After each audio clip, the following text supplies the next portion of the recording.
میرے معزز مسلمان بزرگوں، عزیز بھائیوں اور امت مسلمہ کی مقدس ماں اور بہنوں، ایمان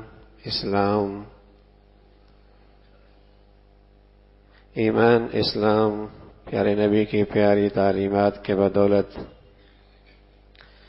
مسلمان معاشرے کو بڑی دولتیں ملتی ہیں۔ ایمان اسلام اور پیارے نبی کی تعلیمات کے بدولت اس انسان کو، اس مسلمان کو، اسے دنیا آخرت کی بہت ساری خیریں، بہت ساری دولتیں نصیب ہوتی ہیں۔ ایک بڑی دولت جو اہل ایمان کو ملتی ہے، اہل اسلام کے معاشرے کو نصیب ہوتی ہے، وہ ان کا آپس کا اعتماد، آپس پر اعتماد کی فضا، یہ بھی اسلامی تعلیمات کے بدولت مسلمان معاشرے کو نصیب ہوتی ہے۔ آنکھیں بند کر کے اعتماد کر لو، یہ مسلمان ہے۔ بس یہ دیکھ لو ہے کون، ایمان والا ہے، ٹھیک ہے۔ پیارے نبی کی تعلیمات کے بدولت مسلمان معاشرے کو جو بڑی دولت ایک ملتی ہے، وہ آپس کے اعتماد کی فضا نصیب ہوتی ہے۔ شوہر اپنی بیوی پہ اعتماد کرتا ہے، بیوی اپنے شوہر پر اعتماد کرتی ہے۔ بیٹا اپنے باپ پر، باپ اپنے بیٹے پر اعتماد کرتا ہے، بھائی اپنے بھائی پر اعتماد کرتا ہے، دوست اپنے دوست پہ اعتماد کرتا ہے، تاجر خریدار پر اعتماد کرتا ہے، خریدار بیچنے والے پہ اعتماد کرتا ہے، سربراہ ماتحتوں پر اعتماد کرتا ہے، ماتحت اپنے سربراہ، اپنے ذمہ دار پر اعتماد کرتے ہیں۔ یہ اتنی بڑی نعمت ہے کہ زندگی کی ہزاروں مشکلیں اس اعتماد کے بدولت آسان ہو جاتی ہیں۔ زندگی کی ہزاروں مشکلیں اس اعتماد کے بدولت آسان ہو جاتی ہیں۔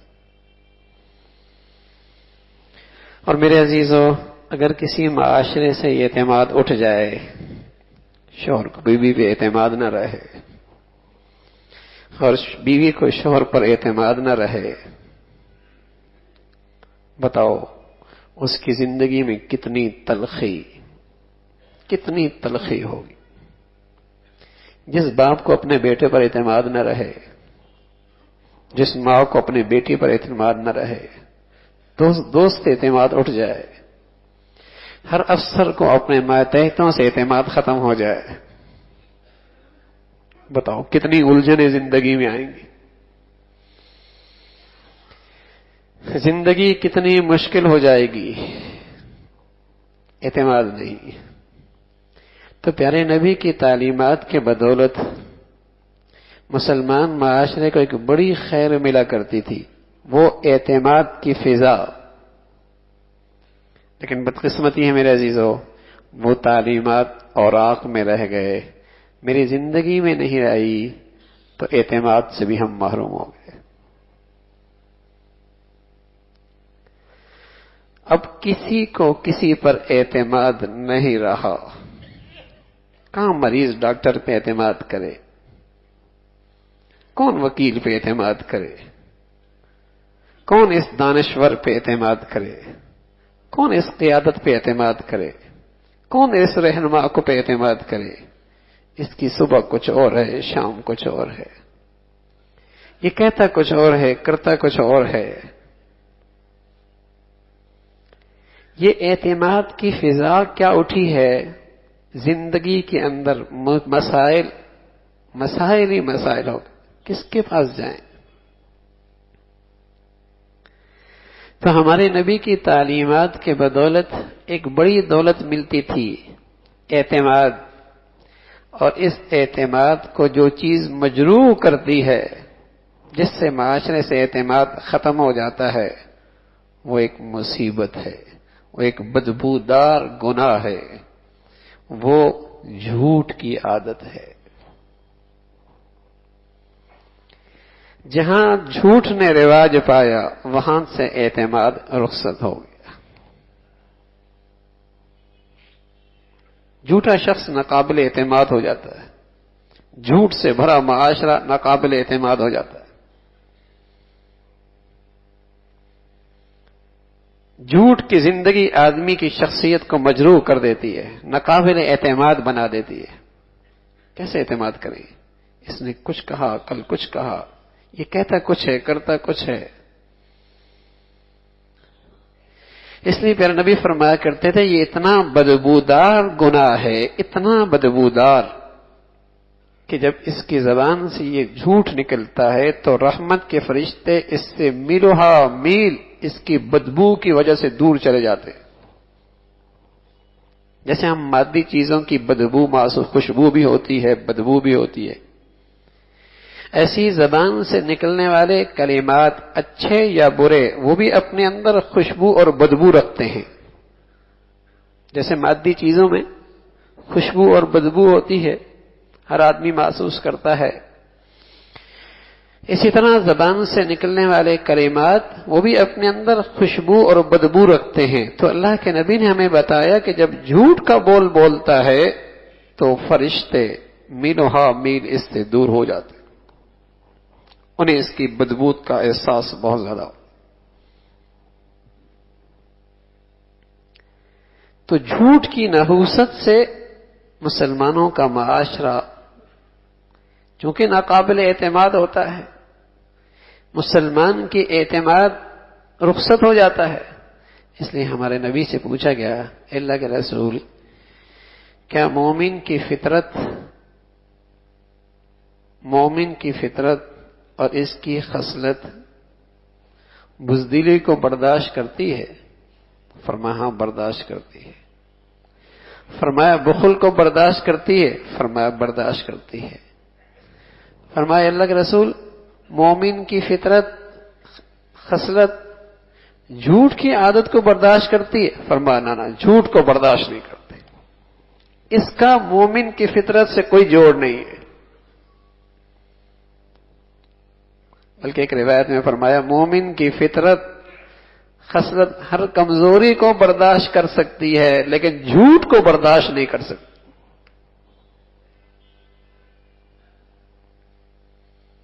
یہ مسلمان معاشرے میں یہ نہیں ہو سکتا. جھوٹا شخص یہ مسلمان نہیں ہو سکتا. اس کے ایمان کے ساتھ جھوٹ کا جوڑ نہیں ہے. تو اس جھوٹ کی نحوست ہے میرے عزیزو کہ آج ایک بڑی دولت سے، بڑی خیر سے اعتماد، آپس کے تعلقات کی استوار ہونا، ایک دوسرے کے ساتھ اچھے تعلقات، ایک دوسرے پر اعتماد، وہ ہمارے معاشرے سے رخصت ہو.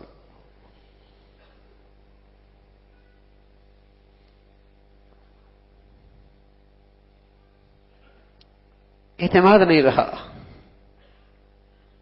کہ یہ سچ بولے گا جھوٹ بولے گا.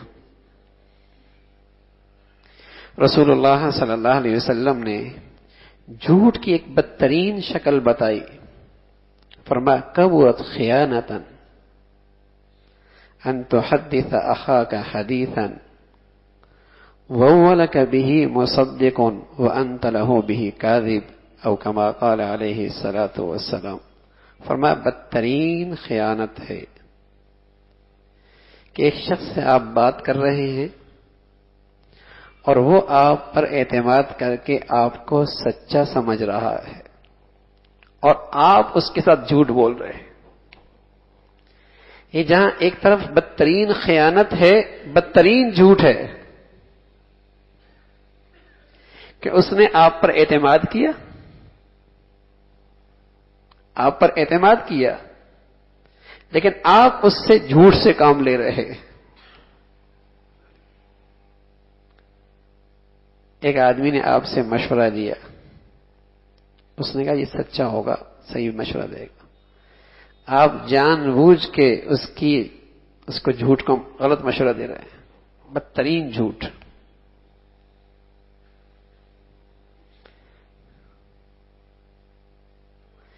آپ کو ادارے نے رکھا، آپ پر اعتماد کیا،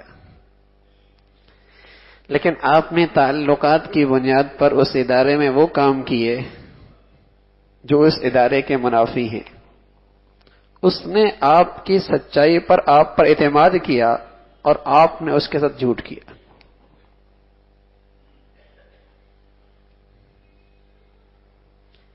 آپ کو رکھا گیا، آپ ڈاکٹر ہیں، آپ انجینئر ہیں، آپ وکیل ہیں، ادارے کی ذمہ داری آپ پر، آپ نے جھوٹا میڈیکل سرٹیفکیٹ دے دیا۔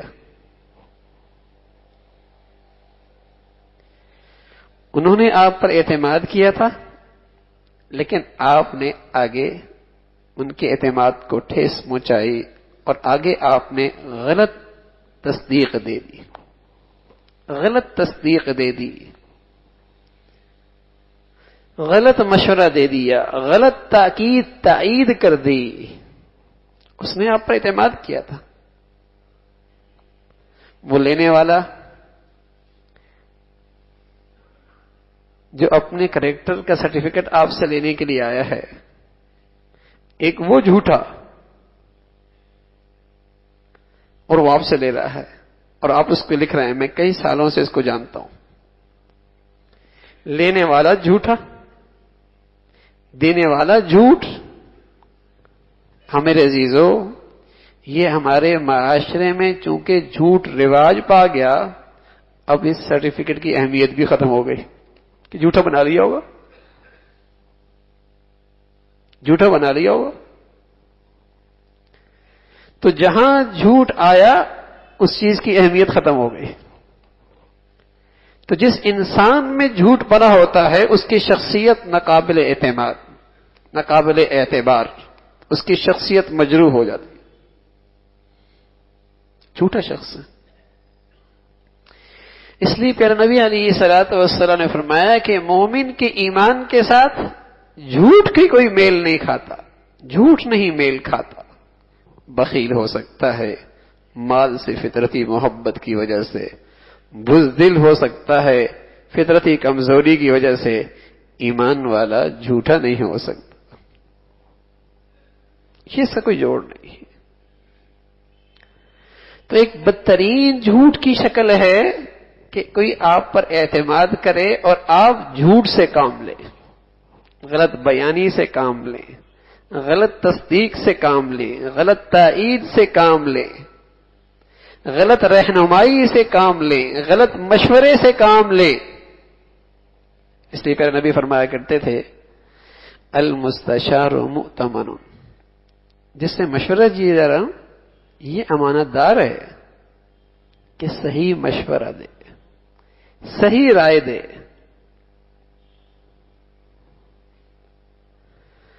تو میرے عزیزو، ایسا بدترین گناہ جسے ہمارے نبی بتا رہے ہیں کہ ایمان والے کے ساتھ ہو نہیں سکتا، آج اس نے ہمارے معاشرے میں ایسی جڑ پکڑی ہے کہ ہر شخص ناقابل اعتماد ہوتا چلا جاتا، فن بن گیا، جھوٹ کمال فن بن گیا، اور اتنی گھٹیا خسیس حرکت ہے کہ رحمت کے فرشتے اسے چھوڑ کر دور چلے جاتے، اتنی خسیس حرکت ہے۔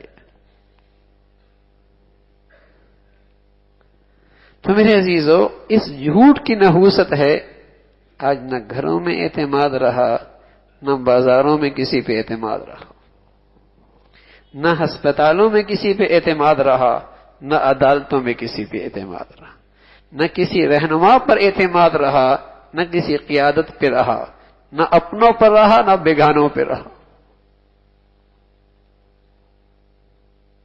حالانکہ مسلمان معاشرے کی خوبی تھی، مسلمان گھرانوں اور مسلمان سوسائٹی کی خوبی تھی کہ وہاں ہر شخص قابل اعتماد ہوا کرتا تھا۔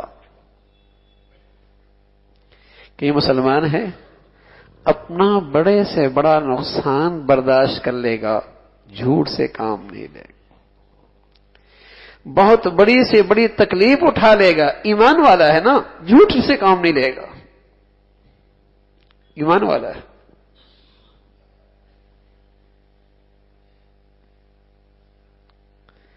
اور جب میرے عزیزو جھوٹ کا معاملہ کسی دوسرے کے حق کے ساتھ ہو، جس سے دوسرے کا حق ضائع ہو رہا ہو،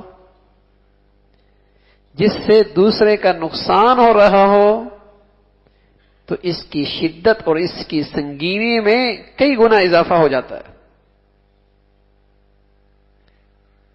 کہ یہ گناہ اس وقت تک معاف نہیں ہوتا جب تک کہ جس کی حق تلفی ہوئی وہ معاف نہ کر دے۔ اس وقت تک یہ گناہ، اس کی سنگینی کئی گنا بڑھ جاتی ہے۔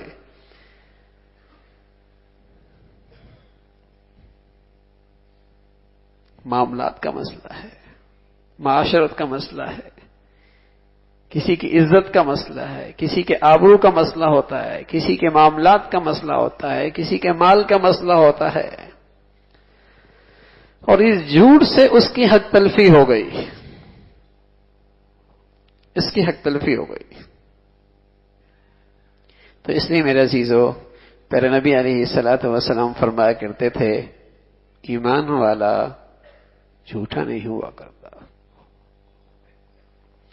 اس لیے کہ جھوٹ اس کا کردار جھوٹا بنا دیتا ہے، زندگی اس کی جھوٹی ہو جاتی ہے، اور یہ جھوٹ اسے جہنم تک لے جاتا ہے،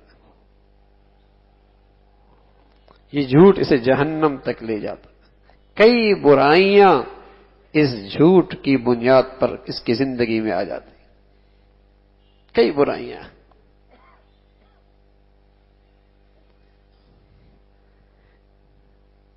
تو مومن کی ایک بڑی خوبی ہے، وہ کچھ بھی ہو جائے سچائی سے کام لیتا ہے، بول کا سچا، کردار کا سچا، عمل کا سچا، بات کا سچا۔ تو جب سچائی تھی تو ہر شخص قابل اعتماد تھا، ہر شخص پر اعتماد تھا کہ میرا ماتحت ایمان والا ہے، میرا اوپر ایمان والا ہے،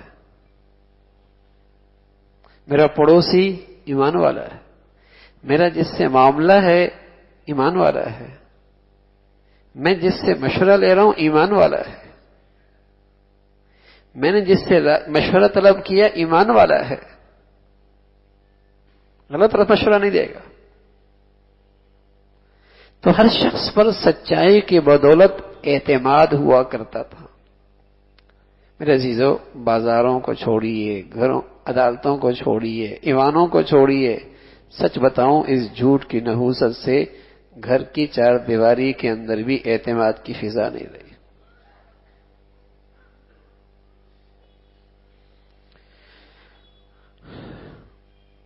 گھر کی چار دیواری کے اندر بھی اعتماد کی فضا نہیں رہی، جھوٹ کی نحوست ہے۔ اسے یہ اندازہ نہیں ہوتا کہ یہ سچ بول رہی ہے، اور اسے یہ یقین نہیں ہوتا کہ یہ سچا ہے۔ اور سچ بتاؤں کتنے گھر اسی بد اعتمادی کی وجہ سے اجڑ جاتے ہیں۔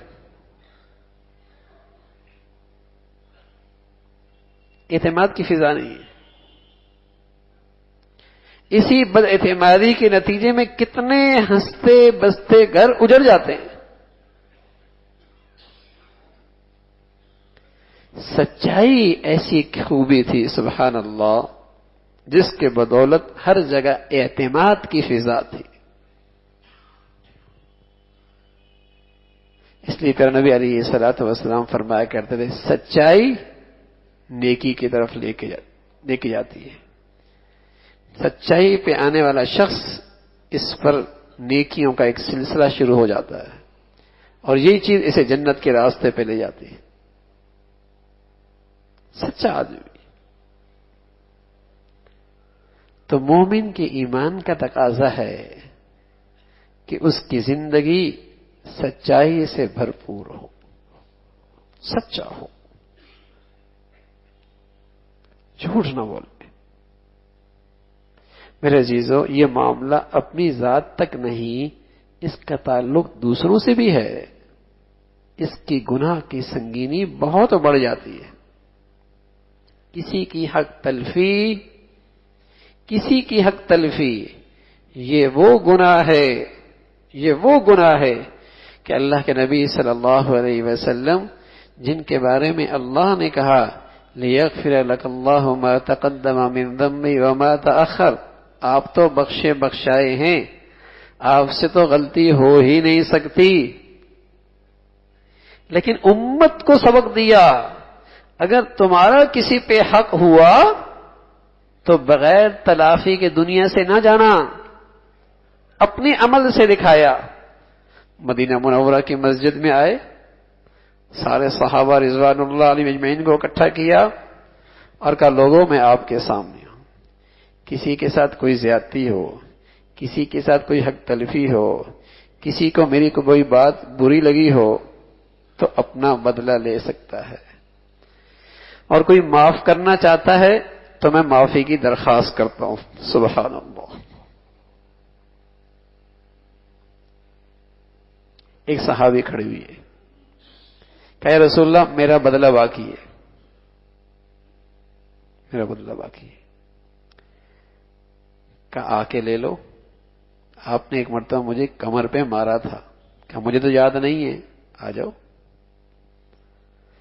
فرمایا رسول اللہ جب میری کمر تھی تو اس پر کپڑا کوئی نہیں تھا، آپ نے کپڑا ہٹا دیا، مہر نبوت دیکھی، فوراً لپٹ کے چوم لیا، کہ رسول اللہ میں اسے چومنا چاہتا تھا۔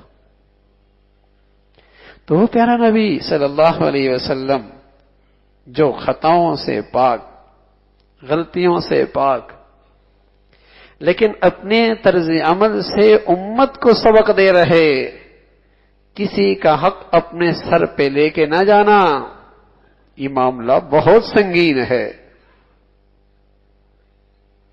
یہ معاملہ بہت سنگین ہے۔ تو میرے عزیزو، جب جھوٹ کا تعلق دوسروں کے حقوق سے ہو تو اس کی سنگینی اور اس کی برائی کی شدت اور بڑھ جاتی، اور بڑھ جاتی کہ کسی کا حق اس جھوٹ کی وجہ سے ضائع نہ ہو۔ تو سچی زندگی، سچا کردار، یہ ایک ایمان والے کا شیوا ہے، ایمان والے کا شیوا ہے۔ وہ بڑے سے بڑا نقصان جو اس کی آنکھیں دیکھ رہی ہیں، جو اس کا مشاہدہ ہو رہا ہے، ان سب کو برداشت کرتا ہے۔ اور میرے عزیزو، ایمان والے کے لیے یہ برداشت کرنا آسان ہے، اس لیے کہ اس کے نبی نے بتایا ہے کہ مومن جب سچ بولتا ہے اس میں اس کے لیے بھلائی ہی بھلائی ہے، اور جب جھوٹ بولتا ہے اس میں اس کے لیے ہلاکت ہی ہلاکت ہے۔ اس کی آنکھیں جھوٹ میں نقصان دیکھ رہی، اس کی آنکھیں جھوٹ میں نفع دیکھ رہی، سچائی میں نقصان دیکھ رہی۔ یہ اپنی آنکھوں کا دیکھنا جھٹلا دیتا ہے، اپنا مشاہدہ جھٹلا دیتا ہے، اپنی نبی کی بات کی تصدیق کرتا ہے۔ ان الصدق ینجی والکذب یہلک، سچائی میں نجات ہے۔ تو دیکھ رہا ہے نقصان ہو رہا، تیری عزت پہ حرف آ رہا، ہاں، لیکن نبی علیہ الصلوۃ والسلام نے فرمایا سچائی میں نجات ہے۔ اور سچ ہے میرے عزیزو، کوئی اپنے نبی کی بات پر اعتماد کر کے دیکھے، دنیا ہی کے اندر اس کے ثمرات وہ خود دیکھے گا، اس کی شخصیت قابل اعتماد ہو جائے گی۔ وہ تاجر ہے، تاجر قابل اعتماد، شوہر ہے، شوہر قابل اعتماد، باپ ہے، باپ قابل اعتماد، افسر ہے، افسر قابل اعتماد، مزدور اور ملازم ہے تو مزدور اور ملازم قابل اعتماد۔ اس سچائی کی برکت سے وہ اپنے ثمرات، اس کے ثمرات آنکھوں سے دیکھے گا کہ یہ تاجر جھوٹ نہیں بولتا۔ لیکن یہ اس کے ایمان کا امتحان ہوتا ہے، ایک طرف مشاہدہ ہے، ایک طرف آنکھوں کا دیکھنا ہے، ایک طرف اس کا تجربہ ہے، اور ایک طرف غیب کا سودا ہے اپنی نبی کی بات پر ایمان لانا۔ یہ اس کے ایمان کا امتحان ہے، یہی اس کی ایمان کا امتحان ہے کہ کس کی مانتا ہے، مشاہدے کے مانتا ہے، اپنے نبی کو سچا مانتا ہے، تو اس لیے میرے عزیزو، ایمان والا تو مشاہدے کو ٹھکرایا ہی کرتا ہے، اپنی نبی کو ہی پر ایمان رکھتا ہے، اس لیے ایمان والا جھوٹ نہیں بولتا، بلکہ آپ علیہ الصلوۃ والسلام نے تو یوں فرما دیا کہ بھائی جھوٹا تو منافق ہی ہو سکتا ہے، یہ اس کی خصلت ہے، ایمان والے کی نہیں ہو سکتی، یہ اس کی ہے۔ تو سچائی میرے عزیزو یہ مومن کا شیوا ہے، سچ بولتا ہے۔ حضور علیہ الصلوۃ والسلام کا پیارا صحابی حضرت صدیق اکبر رضی اللہ تعالیٰ عنہ، آپ کو صدیق کہا گیا اس لیے کہ آپ نے سچی بات کی تصدیق کی تھی اور واقعی آپ نے سچائی کا حق ادا کیا۔ جب آپ علیہ الصلوۃ والسلام نے بتایا کہ میں رات کے تھوڑے سے وقت میں بیت المقدس گیا اور بیت المقدس سے آسمانوں پہ گیا، جنت دیکھی، جہنم دیکھی، اور پھر رات کے اسی حصے میں واپس آ گیا، جب آپ نے صبح اس بات کی خبر دی تو ابو جہل دوڑتا ہوا حضرت ابو بکر رضی اللہ عنہ کی خدمت میں آیا، کہا سنا جس پر تم ایمان لاتے ہو اب وہ کیا کہہ رہا ہے؟ اس کا مطلب تھا یہ تو ایسی بات ہے کہ اس پر تو ابو بکر خود ہی انکار کر دے گا۔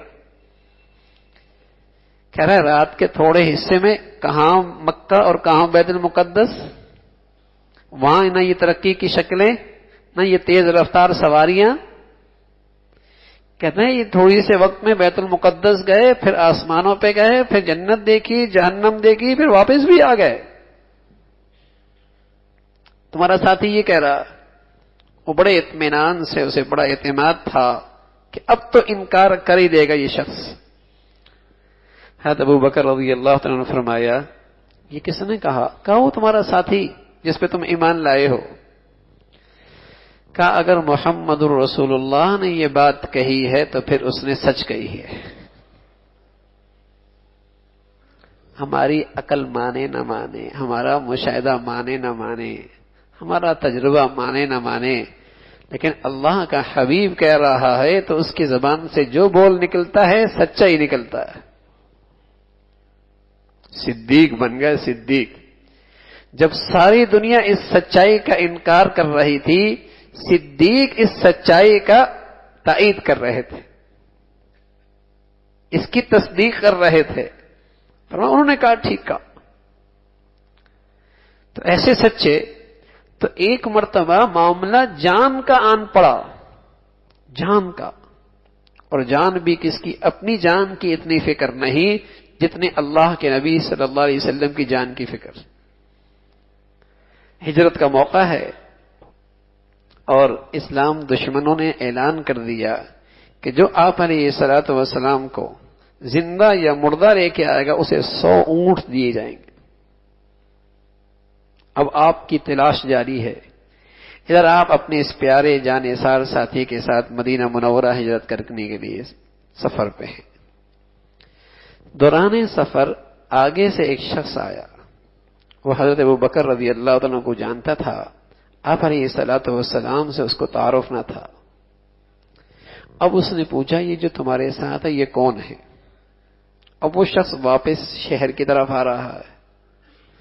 سچ بتاتے ہیں تو اپنی جان سے زیادہ قیمتی محمد رسول اللہ کی جان ہے، وہ خطرے میں پڑتی ہے۔ جھوٹ بولتے ہیں تو صدیق ہے۔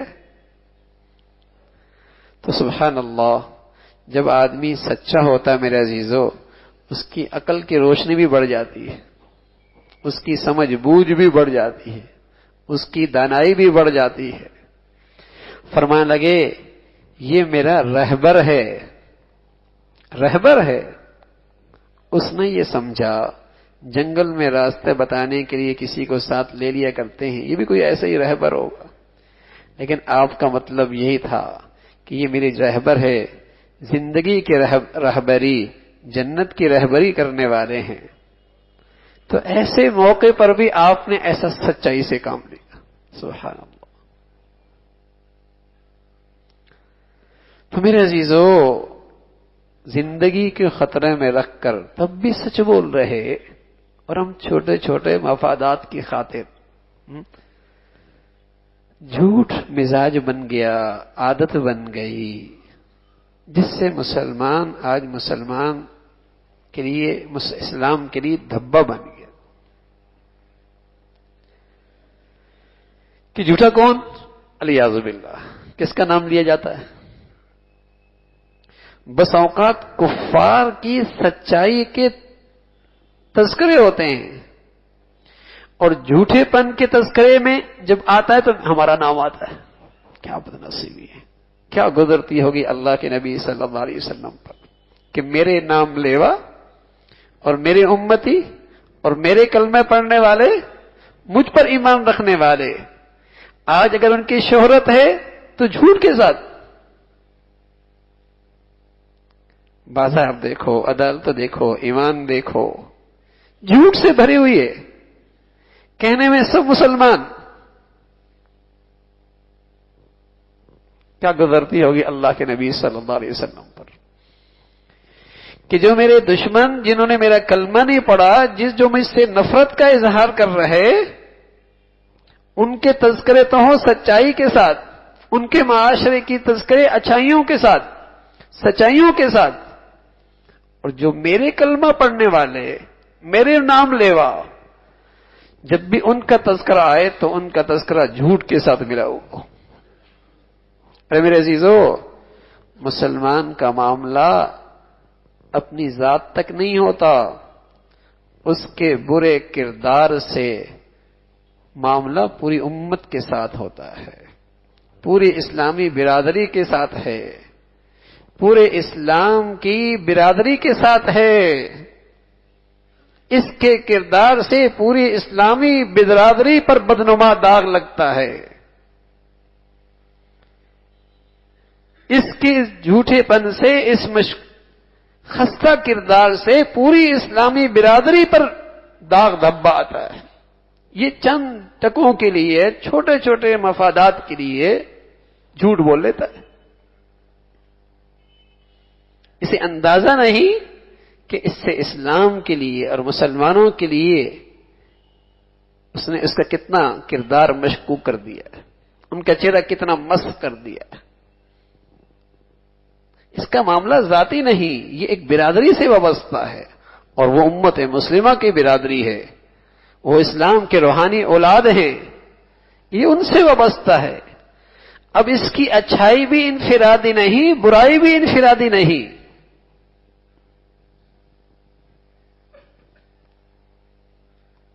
تو اللہ کے نبی صلی اللہ علیہ وسلم کی امت ہو اور پھر اس کی شہرت ہو تو جھوٹ کے ساتھ۔ تو اس لیے میرے عزیزو، مسلمان اپنا دنیا کا بڑا نقصان اس کے لیے برداشت کرنا آسان تھا، لیکن اپنی زبانوں پہ جھوٹ لانا اس کے لیے مشکل تھا۔ جھوٹ نہیں بولتے تھے اپنی زبان پر، سچ سے کام لیا کرتے تھے۔ عبد القادر جیلانی رحمۃ اللہ علیہ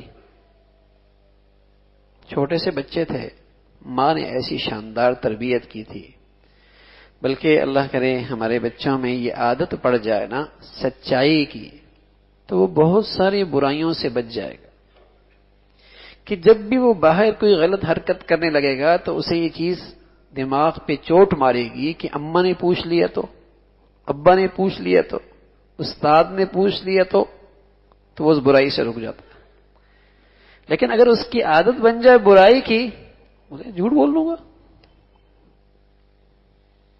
تو جھوٹ کی کیا عادت پڑی، برائیوں کی عادت پڑ گئی، اور سچائی کی کیا خوبی اس کے اندر آئی، برائیوں کے دروازے بند ہو گئے۔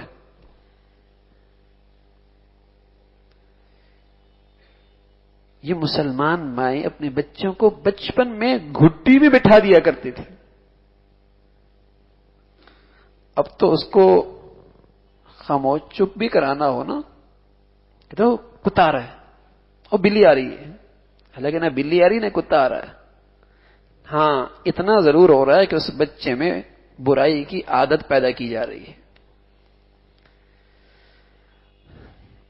دروازہ کھٹکھٹا، جاؤ بیٹے کہہ دو ابو نہیں ہے۔ عادت پیدا کی جا رہی ہے کہ بیٹے جھوٹ یوں بولنا ہے۔ عادت.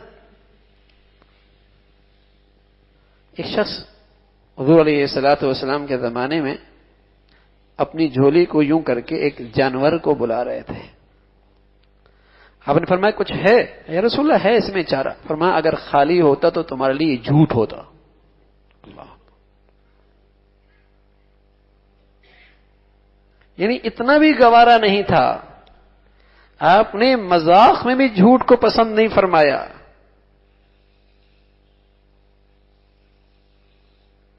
تو بچی کی تربیت میں بچپن ہی سے سچائی کی عادت، وہ بہت ساری برائیوں سے بچ جائے.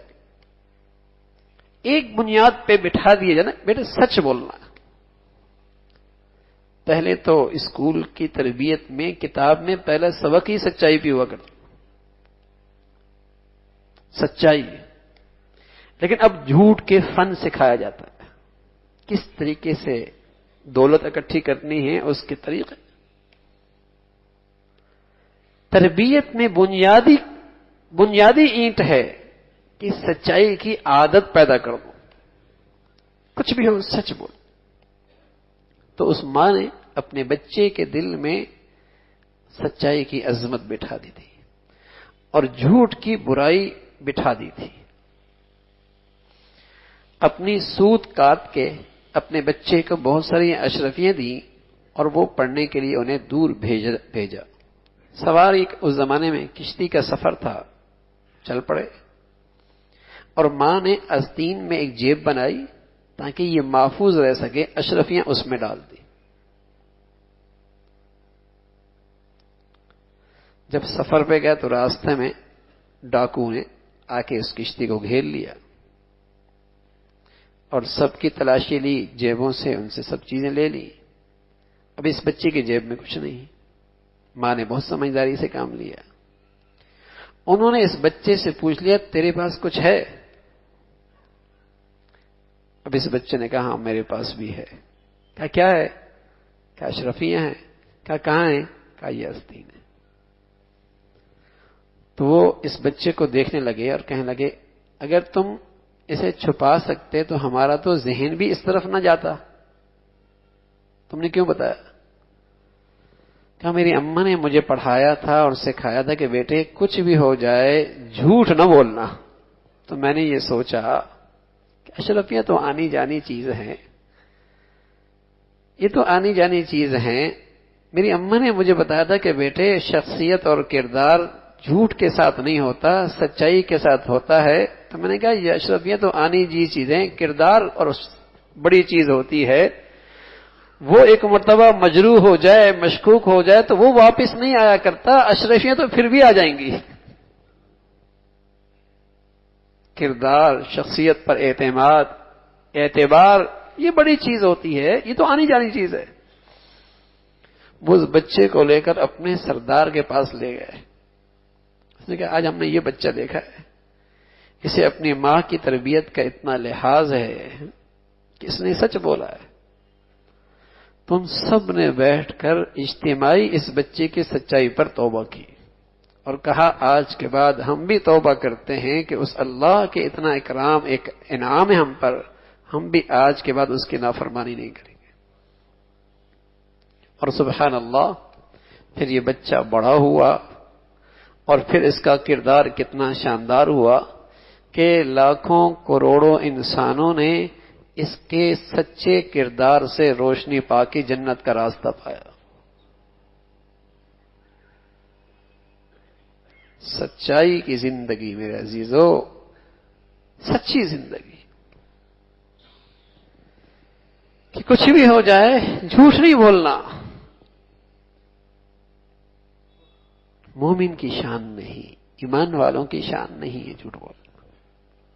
اس کو اپنی زندگی میں عادت بنائیں. اور آج تک اگر جھوٹ سے کسی کی حق تلفی ہوئی تو آپ علیہ الصلوۃ والسلام نے طریقہ بتایا ہے کہ ان سے معافی مانگ لی جائے. اگر مالی معاملہ ہے تو اسے ادا کرنے کی فکر کریں.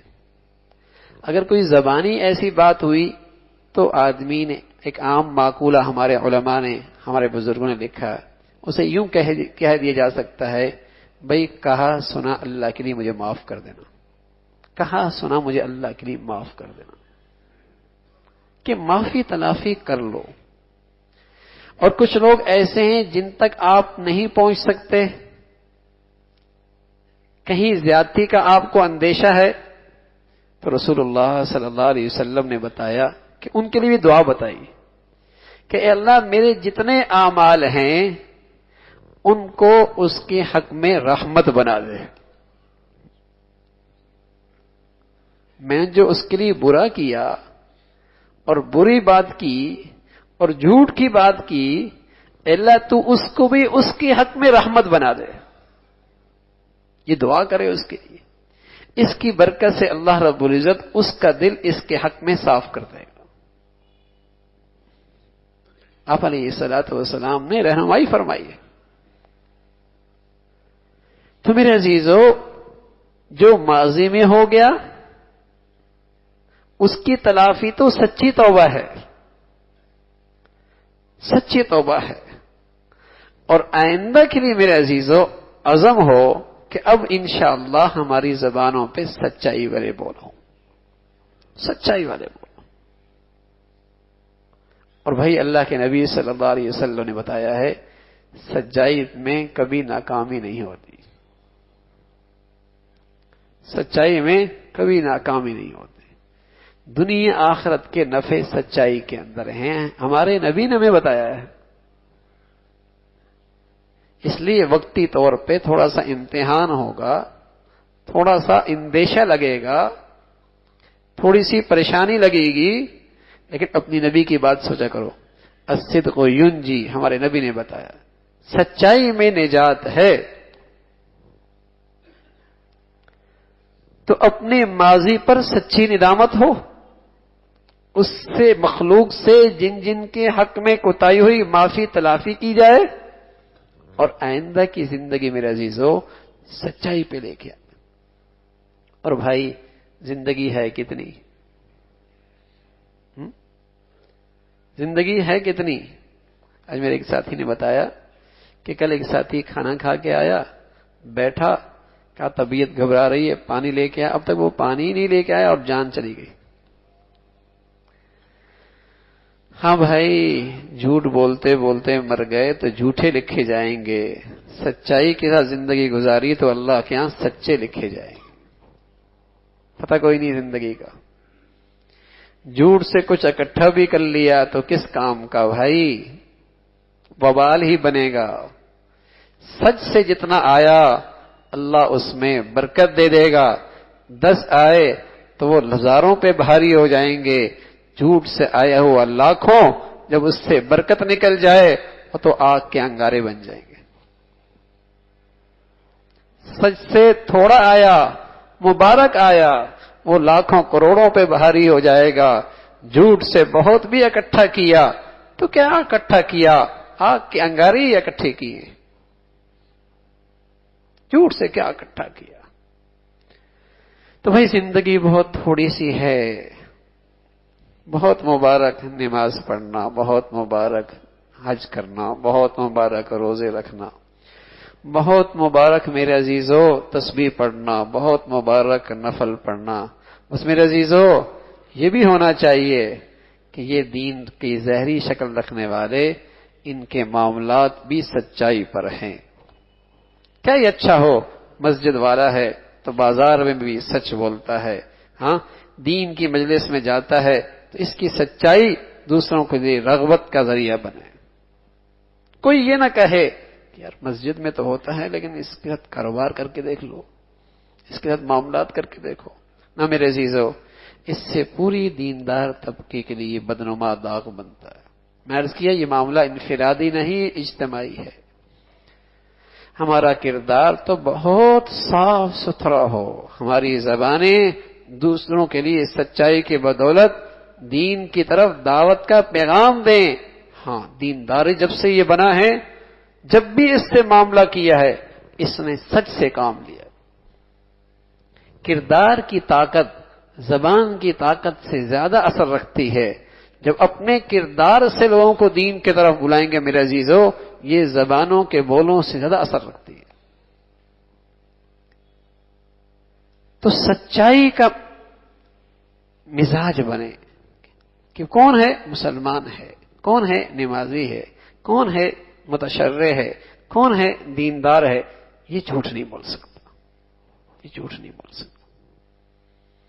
یہ اپنا نقصان برداشت کر لے گا تو سب کچھ کر لے گا لیکن جھوٹ نہیں بولے گا.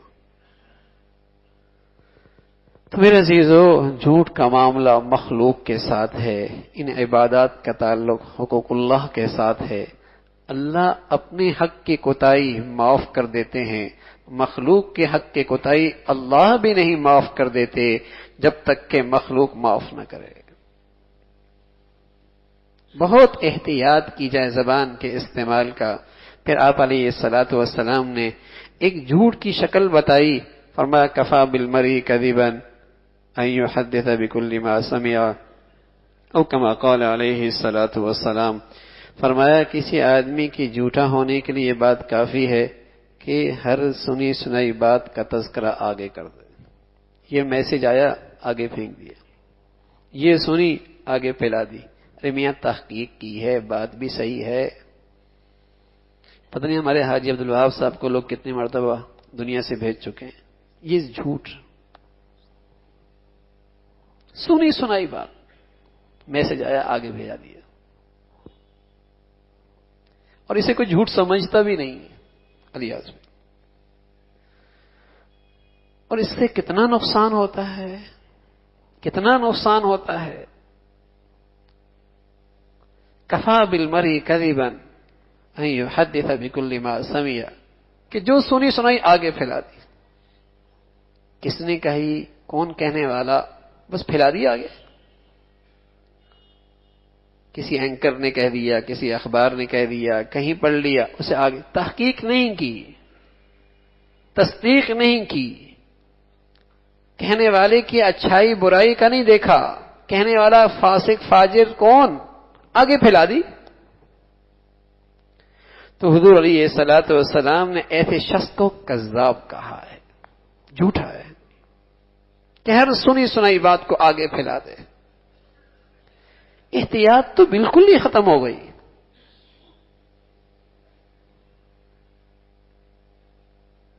کہ جو آیا میسج آیا، جو بات آگے پھیلا دی. ہاں نا میرے عزیزو، مسلمان تو بہت محتاط ہوتا ہے.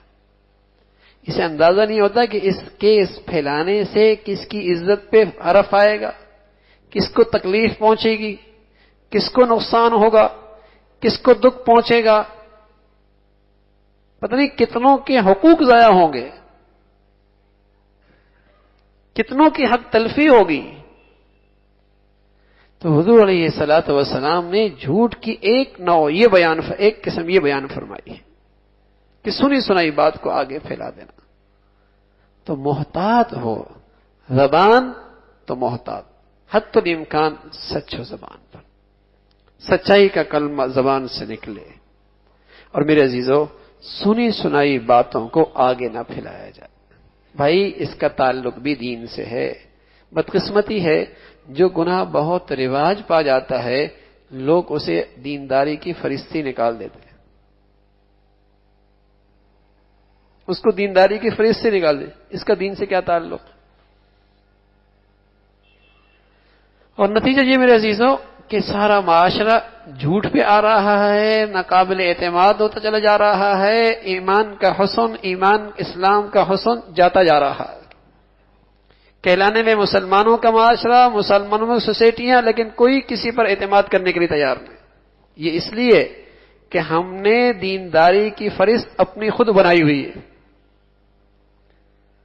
ہم اپنی عینک سے دینداری کو دیکھتے ہیں کہ بس یہ ہے تو دیندار ہے. نانا بھائی، پیارے رسول صلی اللہ علیہ وسلم نے جو دینداری کی شکل بتائی ہے وہی دینداری ہے. اور آپ علیہ الصلوۃ والسلام نے جھوٹ کو بدترین گناہ بتایا ہے، اور ایسے شخص کو کذاب بتایا ہے. اللہ کیا یہ کذاب لکھا جائے گا، اس کا کردار کذب والا ہوگا، یہ چیز اسے جہنم کی طرف لے جائے گی.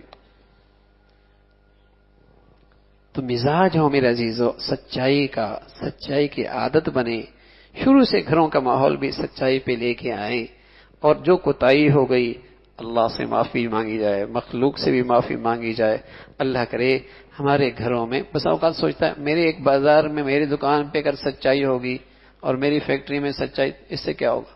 نہ بھائی، چراغ سے چراغ جلا کرتا ہے، خیر سے خیر پھیلا کرتی ہے، خیر سے خیر پھیلا کرتی ہے، چراغ سے چراغ، روشنی سے روشنی پھیلا کرتی ہے۔ اتنا بڑا مجمع ہے الحمدللہ، اگر یہ طے کر لے کہ ہم نے اپنے بازاروں میں سچائی سے کام لینا، سچ بولنا، اللہ کی ذات سے امید ہے مسلمان اس کا ذریعہ، ہم لوگ اس کا ذریعہ بن گئے تو جتنی خیر پھیلے گی اللہ رب العزت اس کی برکتیں ہم سب کو نصیب فرمائے گا۔ اللہ رب العزت بھائی مجھے بھی اور آپ کو بھی جو کچھ کہا سنا عمل کی توفیق نصیب فرما دے۔ آخر دعوانا الحمدللہ رب العالمین۔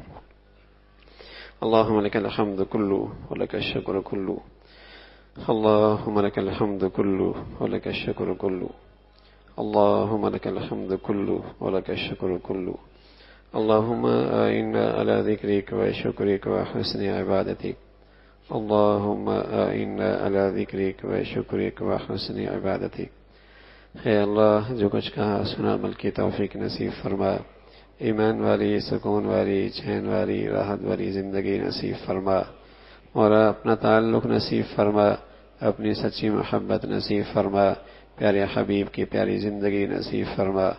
اے اللہ تمام حاضرین حاضرات کے تمام جائز حاجات کو پورا فرما، مشکلات کو آسان فرما، پریشانیوں کو ختم فرما، پورے دین پہ چلنا آسان فرما، ہر گناہ سے بچنا آسان فرما، بے حیائی، فحاشی اور جانے کے فتنوں سے محفوظ فرما۔ اے اللہ ہر ماں باپ کو اپنے بچے بچیوں میں خوشیاں نصیب فرما، اولادوں کو اپنا بھی والدین کا فرما بردار بنا، اولادوں کے فتنوں سے، ازمیشوں سے، نافرمانیوں سے محفوظ فرما۔ اے اللہ گھروں کی ٹوٹ پھوٹ کو ختم فرما، باہمی اعتماد کی فضا پیدا فرما، محبتوں کو عام فرما، اتفاق و اتحاد کی دولت نصیب فرما۔ اے اللہ ساری امت مسلمہ کے حال پہ رحم فرما۔ اے مولا جو مسلمانوں میں فرقوں کی بنیاد پر، رنگ نسل کی بنیاد پر، سیاسی انتہا پسندی کی بنیاد پر نفرتوں کا بیج بول رہے، مولا انہیں بھی ہدایت نصیب فرما۔ اے اللہ انہیں بھی ہدایت نصیب فرما۔ مولا جن کی قسمت میں ہدایت نہیں، اہل مسلمان کو، اہل اسلام کو ان کے شر سے محفوظ فرما، اہل پاکستان کو ان کے فتنوں سے محفوظ فرما۔ اے اللہ مسلمانوں میں باہمی اتفاق و اتحاد نصیب فرما، محبتوں کو عام فرما، ٹوٹ پھوٹ کو اے اللہ ختم فرما۔ اس وطن عزیز کو مولا امن اور سلامتی کا گہوارہ بنا، اسے اندرونی بیرونی خطرات سے محفوظ فرما، یا ایمان اسلام کا بول بالا فرما۔ اے اللہ اسے استحکام نصیب فرما۔ اے اللہ یا محبتوں کی فضاؤں کو عام فرما دے، اے اللہ نفرتوں کی خلیج کو ختم فرما۔ اے اللہ قتل و غارت سے اس معاشرے کو، اس ملک کو پاک فرما، محفوظ فرما۔ مولا ہمارے حال پہ رحم فرما دے، اے مولا ہمارے حال پہ رحم فرما دے۔ اے اللہ ساری امت مسلمہ کو نیک صالح قیادت نصیب فرما، دنیا میں جو بھی جہاں کہیں بھی تیرا دین کا کام اخلاص سے کر رہے، جو تیرے ہاں مقبول ہیں، مولا ان کی عظمت، محبت، قدر نصیب فرما، ان کی محنتوں کو، قربانیوں قبول فرما کر دین کو سربلندی نصیب فرما۔ مولا مساجد کی، مدارس کی، مکاتب کی، علماء کی حفاظت فرما۔ اللہ جو مسلمانوں کو دین سے، اہل علم سے دور کرنے کی سازشیں کر رہے، ان کے شر سے اہل اسلام کی حفاظت فرما۔ اے مولا کریم ہر قسم کے ازمیشوں سے محفوظ فرما، آسمانی زمینی آفات سے محفوظ فرما، موذی امراض سے ہسپتالوں کی زندگیوں سے محفوظ فرما۔ مولا ایمان والی، عافیت والی، صحت والی زندگی نصیب فرما۔ ربنا تقبل منا انك انت السميع العليم وتب علينا انك انت التواب الرحيم، وصلى الله على سيدنا محمد وعلى آله واصحابه اجمعين برحمتك يا رب۔